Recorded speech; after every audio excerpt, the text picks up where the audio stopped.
जी नाज़रीन अस्सलाम वालेकुम। तोहफ़ा आली मदद तक मौजूद असी जो है रानीपुर शहर में जेके 9th ऐं मैट्रिक जा जेके पेपर हलन पा उहे ॿ न्याणियूं जेके आहिनि असांजी वटि अॼु दाई खणी पहुतियूं आहिनि।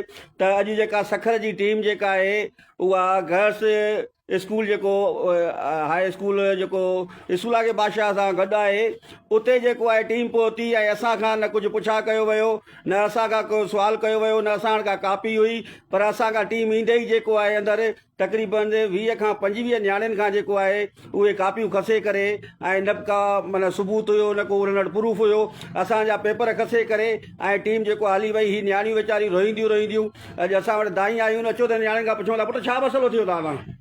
मसलो इहो हुयो त स्टार्टिंग में ही टीम आई ऐं असांजो पहिरियों क्वेश्चन हुयो, ज़ाहिर सी ॻाल्हि आहे सभु गर्ल्स हुयूं त क्लास में हिकिड़ो ई हूंदो न क्वेश्चन, सभिनीनि जो फर्स्ट क्वेश्चन हो त इन ते चई त सभिनीनि फर्स्ट क्वेश्चन छो कयो ऐं कापी खसे करे हलियो वियो। असां चयोसि त असांखे क्वेश्चन कयो, असां तव्हांखे जवाबु ॾियूं था। जवाबु ॾिनो, कॉन्सेप्ट ॿुधायो, चई कॉन्सेप्ट न सेम जेको लिखियो आहे उहो ई ॿुधायो। असां चयोसि त ऑन वर्डिंग कई आहे, सेम कीअं ॿुधायूं, पर कॉन्सेप्ट त ॿुधायो न, हुनजे बावजूद बि असांखे खसे करे हलिया विया। घणनि छोकिरियुनि खां जेको आहे शागिर्द न्याणियुनि खां कापियूं खसे विया? हर हिकु ब्लॉक मां कंहिं 5 कंहिं 6 टोटल 20-25-30 शागिर्द न्याणियुनि खां। तव्हांजो पुटु छा चवणु आहे? तव्हांजो जेको आहे तव्हांजी बि कापी खसी वई आहे? जी असांजी बि कापी खसे विया, असांजे इंटर थिया, असांखां कुझु पुछनि बि न, असां पंहिंजे पेपर पिया कयूं, कापी खसे करे हलिया विया। तव्हां खां को सुवाल बि न कयनि, तव्हां खां ईअं कापी खसी हलिया विया?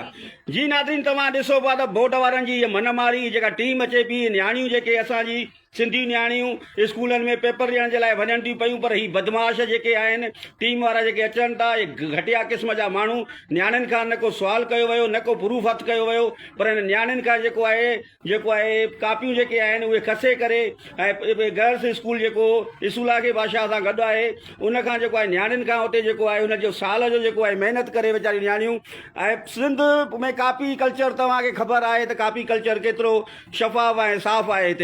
हिते स्कूलनि में बोर्ड जे सहकार सां ई, हेड मास्टरनि जे सहकार सां ई ॿिया जेके आहिनि शागिर्द विहारिया विया आहिनि ऐं ॿिया शागिर्द जेके पेपर ॾियनि पिया उन्हनि जी जॻह ते असां वटि सबूत बि आहिनि, प्रूफ बि आहिनि, पर अफ़सोस आहे जो न्याणियूं जेके आहिनि सिंध जूं न्याणियूं मसे घरां निकिरी पढ़ाईअ जी तरफ़ वञनि थियूं त उन्हनि खे जेके बोर्ड जी टीमूं अचनि थियूं पेपरनि में उहे हिन न्याणियुनि खे जेको आहे ॾिसो था त कीअं न्याणियूं रोई रहियूं आहिनि, ॿुधाई रहियूं आहिनि त अफ़सोस था न असां वटि कापी हुई न असां वटि ॿियो कुझु हुयो, पर टीम जेका अंदरि आई उहा अचण ताईं असांजूं कापियूं जेके आहिनि उहे पेपर कापियूं जेके असां लिखूं पिया वेठा उहे असांखां खसे करे वई हुई। ही नंढड़ियूं जेके आहिनि बोर्ड चेयरमैन ऐं आला ऑफिसरनि खां वज़ीर तालीम खां पुरज़ोर मुतालबो करे रहियूं आहिनि त ख़ुदारा असांजो साल न विञायो ऐं असांजूं जेके आंसर कापियूं खसी वियूं आहिनि उहे जेको आहे असांजो पेपर जेको आहे उहो असांजो बेगुनाह ज़ाया न करायो वञे महिरबानी करे।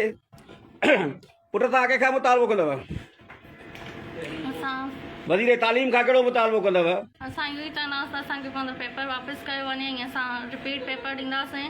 अगरि असां मां कॉपी निकिरे त पोइ असां कसूरवार आहियूं, असां मां का कॉपी बि न आहे निकिती, न को पेज निकितो आहे न का मोबाइल। असां चयो बि त असांजी चेकिंग कयो, हुनजे बावजूद बि असांजी चेकिंग न वठी वई। असां चयो त असांखां सवाल कयो, पोइ सवाल कयो पर असां जवाबु बि ॾिनो, पर हुननि चयो त पोइ छोकिरीअ हुन जहिड़ो सवाल छो लिखियो। असुल ॾिसो नाज़रीन त नंढड़ियूं ॿुधाइनि पियूं, सवाल बि कयो वियो, हुनजा जवाब बि असां ॾिनासीं, पर पोइ बि जेका टीम आई हुई उहा गर्ल्स स्कूल में हिकिड़ी त जेको आहे उन्हनि सां का गर्ल्स न हुई जेका हिन न्याणी जी चेकिंग वठे, उन सां गॾु हे न्याणियूं जेके आहिनि मजबूर थी करे उन टीम वारनि खे एराज़ कंदी रहियूं त ख़ुदारा असांजी जेको आहे कापी वापसि कयो, जेको आहे पेपर कापी असां पंहिंजो पेपर लिखूं, पर उहे कोई बि रहम न कयो उन्हनि ऐं हिननि तक़रीबन 20 खां 25 न्याणियुनि जा जेके आहिनि क्वेश्चन पेपर उहे खणी जेको आहे टीम वारा हलिया विया। असीं सुवाल कंदासीं सिंध जे तालीम जे वज़ीर सरदार अली शाह खां, चेयरमैन बोर्ड खां जेको आहे त हीउ कहिड़ो ज़ुल्म करे रहिया आहियो हिन न्याणियुनि सां। होॾां चओ पिया त न्याणियुनि खे तालीम ॾियो, न्याणियुनि खे पढ़ायो, जॾहिं सिंध जूं न्याणियूं पढ़ण लाइ निकिरनि थियूं त तव्हांजी टीमियूं बगड़ ई अची करे जेको आहे उन न्याणियुनि जूं न को जेको आहे एतिराम कनि था, न को हया अथनि न को शर्म अथनि, उहे न्याणियुनि जूं क्वेश्चन पेपर कापियूं जेको आहे खणी ऐं हलिया वञनि था। हिन मैसेज ज़रिए न्याणियुनि जुरत कई आहे, हिन न्याणियुनि जी जुरत खे सलाम पेश कयूं पिया त हे न्याणियूं मीडिया ते आयूं आहिनि ऐं पंहिंजे हक़ जो आवाज़ु उथारियो अथनि। तमामु दोस्तनि खे गुज़ारिश कंदासीं त हिननि जो साथ ॾियो ऐं हिन न्याणियुनि जो जेको आवाज़ु आहे अलाए वञ ताईं पहुचायो।